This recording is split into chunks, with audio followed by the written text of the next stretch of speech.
Living in a self-contained van like this makes dealing with the various Canadian elements a lot easier than you might think. Rainy day, well, it might be a little bit boring, but at least our roof vent has a built-in rain cover so we can keep air circulating in the van. Winter chill, well, we have a gasoline heater installed under the passenger seat and tapped into our fuel tank for just that purpose, to keep our van nice and toasty. But there is one element that we often deal with here in the summer that is just not that easy for us to deal with. And yes, I know some RVs come fully kitted with giant AC units on the top of their roof, but that requires 5 figures worth of batteries and charging equipment, or a generator that's designed to pollute and annoy everybody around you. So instead, we found a bunch of different ways to beat the heat this summer without requiring an AC unit on top of our van. Some of them might seem really obvious, but some of them you might not know, and they might just keep you cool when your van feels like 400 degrees in the middle of a heat wave. We're Rich and Kirsten, and for the last month, we've been living and working in our self-converted van, doing what we do best: climbing. The wind gusts are really strong. Cooking. And living the van life. Are you sitting in the front seat? Yeah. The temperature has turned up big time over the past week, leaving us scrambling to find ways to stay cool and beat the heat without air conditioning until the cooler mountain climate finally returns. Managing the heat starts with the van build. There's a couple things you can do structurally to help manage the heat in your van. The first one is insulation. We chose foam board for our ceiling and for our floor, and we chose sheep's wool for the walls. There's no right way to do insulation. We did a whole video on it that you can check out down below, but ultimately you just need to find a way to regulate the heat that comes into your van. The next thing is installing a roof vent. We installed one, but the best scenario is to install 2.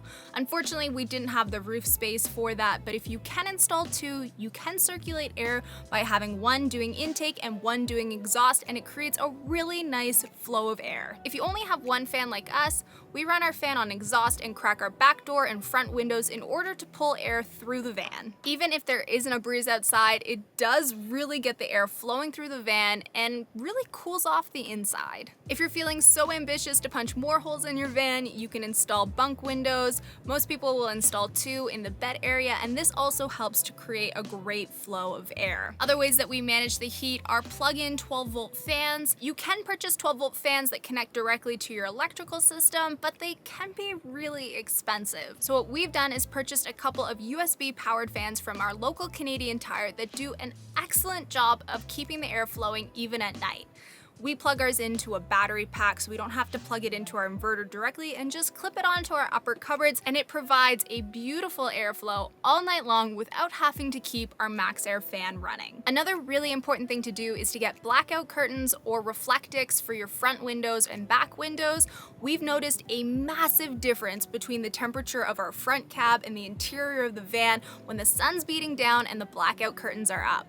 It's super important not to get just the room darkening curtains, but the real blackout curtains because of their insulating properties. Captain Obvious here with some really well-known tips to help you stay cool inside of your van in the summer. And one of the most obvious tips is to simply seek out a place with AC. Finding a building with air conditioning is not particularly difficult, but there is one big problem that comes with that. Yes, you will be cool while you're inside the building with AC, but if your van is not parked in the shade, your van's gonna be blistering hot when you come out to it, and all of that time sitting in the building with air conditioning is gonna be for naught, because after sitting in your sweltering hot van, it's gonna feel like 400 degrees. One of the honest realities of van life in the summer is scouting out locations to find out what places have shade at what time of day.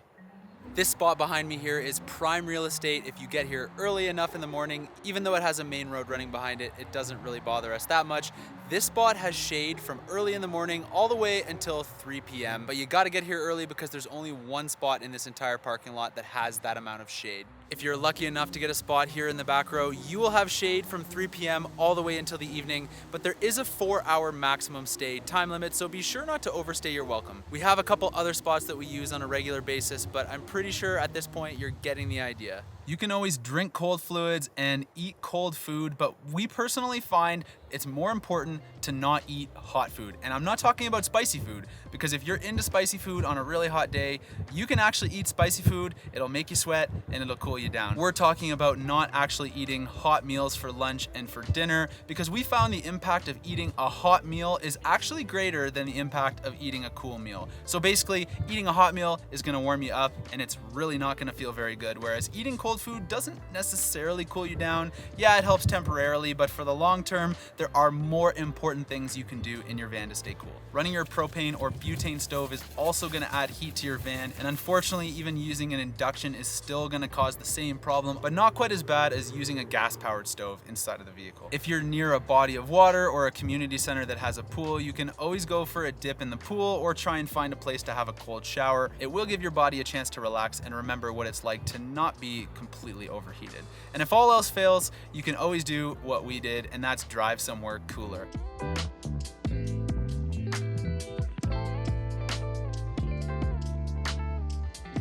Not everybody has this opportunity, but luckily enough, the Columbia ice field was only a couple hundred kilometers from where we were back in Canmore and Banff. The temperatures here are like 10 degrees cooler, which on 40-degree days in Canmore means still pretty hot 30-degree days here, but the wind is westerly, it blows from the glacier, and that means there's a nice cool breeze here all day long. The most important and obvious tip is to stay hydrated, something Rich is really good at. Stop wasting our water!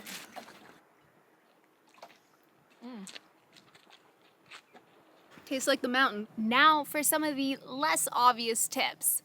One big one is choosing the right mattress and bedding. A gel foam mattress will keep you cool at night, and also having one over 4 inches gives you more breathing room. Choosing lightweight bedding in the summer can also make a big difference to help you stay cool and comfortable. Speaking of sleeping, sleep outside. There's no harm in getting under the stars and enjoying a night in the wild. Now, obviously, this is probably a little weird if you're staying at Walmart, but if you're staying in a secluded place, take your sleeping bag outside if you have one, or keep a tent like we do and pitch it under the stars. If you are in a humid climate, it's a good idea to invest in a dehumidifier.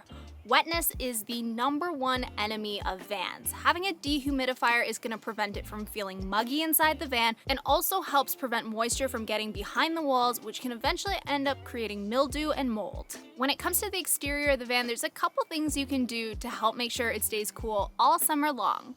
#1 would be keeping your van white. Yes, it's tempting to get a van in a flashy color like black or dark blue or even a charcoal gray, but the reality is that it attracts a lot more heat. Another thing that we did that has made a world of difference is tinting our windows with ceramic. The ceramic tint does a great job at keeping the sun out, and we notice a massive difference in the temperature of our ceramic tinted windows and the front windshield. The cost of ceramic tint in Canada was about $400 for us, so it is a little bit more expensive than normal tint, but 100% one of the best things we did for our van. We talked a little bit earlier about eating cool meals like smoothies and salads, but one overlooked thing is stopping eating meat and dairy on days like these. Your body uses a lot of energy to convert that into usable energy, which means that you're just gonna end up more run down in the heat from having to digest all that food. And while we talked about seeking AC being an obvious thing, one of the best things you can do is just get outside of your van. Staying in the metal tin can is never gonna help you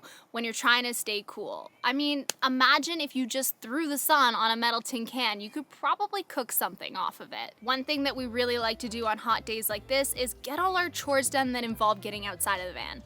Go get a shower, go do your laundry, go get an oil change, go to the grocery store.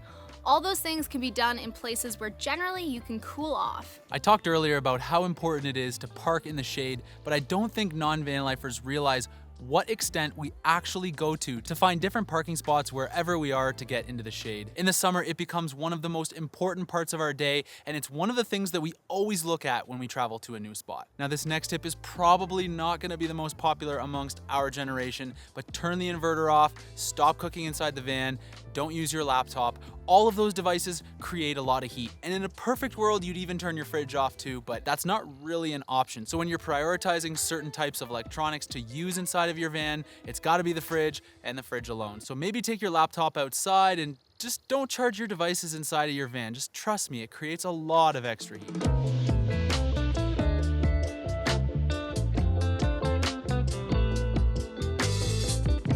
Van life is hard, and if you treat it like a home, you're never gonna be comfortable. The people who transition easiest into van life are those who are used to being outdoors, living out of their backpacks. The reality is, it's a tent on wheels. And the people that are used to adapting to what Mother Nature throw at them, rather than try and recreate a perfect household climate, those are the people that are gonna adjust to van life and really be able to milk all the best things out of van life. If you like this video, please give us a thumbs up. It's no skin off your back, but it really helps us. If you're interested in continuing watching our journey, please hit the subscribe button. As always, thank you to our patrons for their support. It means the world to us, and we'll see you guys in the next video. Bye.